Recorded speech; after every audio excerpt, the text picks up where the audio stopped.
நண்பர்களே, நான் இப்போ எங்கே இருக்கிறேன்னு பார்த்தீங்கன்னா, இத்தாலியில் வெனிஸில் இருக்கிறேன். வெனிஸில் இருக்கக்கூடிய மிக பழமையான ஒரு கத்தோலிக்க ஆலயத்தில் தான், கிறிஸ்தவ ஆலயத்தில் நான் இருக்கிறேன்.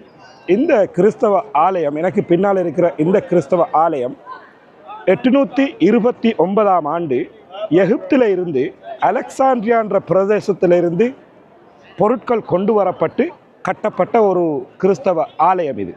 இதற்கு பிறகு 9ஆம் நூற்றாண்டுகளில் பெரும் தீயொண்டு இந்த ஆலயத்தில் ஏற்பட்டதுனால இந்த ஆலயம் முற்றாக சேதமிழைக்கப்பட்டு 1063களில் மீண்டும் இந்த ஆலயம் கட்டப்படுகிறது. ஆனால் இந்த ஆலயம் ஒரு தனி நபருக்காக வேண்டி கட்டப்பட்ட ஒரு ஆலயமாக இருக்குது. அன்றைய அரசராக இருந்தவர் வழிபடுவதற்கான ஆலயமாகத்தான் இந்த ஆலயம் இருந்தது.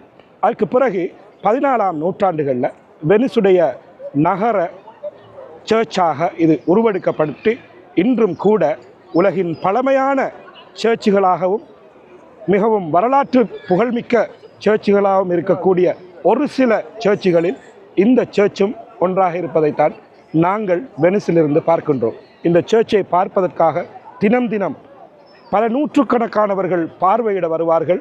இத்தாலி என்பது ஒரு கிறிஸ்தவ நாடு. இந்த கிறிஸ்தவ நாட்டிலிருந்து பல கிறிஸ்தவ மதம் வியாபிப்பதற்கும் ரோம் பேரரசு உலகை ஆட்சி செய்வதற்குமாக இருந்த ஒரு நாடு இது.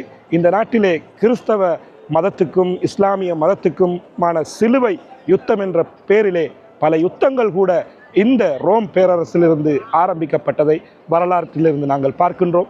இன்று நாங்கள் பார்க்கின்ற இந்த சர்ச் இப்பொழுதும் மக்கள் பார்வைக்காக திறந்து வைக்கப்பட்டிருக்கிறது. இதற்கு உள் செல்வதற்கு 3 யூரோக்கள் சார்ஜ் பண்ணுகிறார்கள். விரும்பியவர்கள் இந்த சர்ச்சின் உள்ளே சென்று பார்வையிட முடியுமான மாறி டிக்கெட்டுகள் இங்கே விற்பனை செய்யப்படுகிறது. இந்த காட்சிகளை உங்களோடு பகிர்ந்து கொள்வதில் சந்தோஷப்படுகின்றேன். மீண்டும் ஒரு நிகழ்ச்சியிலே உங்களோடு சந்திக்கின்றேன். அது வரைக்கும் வெனிஸிலிருந்து உங்களோடு நான் ஹிஷாம். பூமி எங்கும் பயணம் செய்தேன், புதுமை காண மட்டும் அல்ல, மறைந்து போன வரலாற்றின் தடங்களை தேடி சென்றேன்.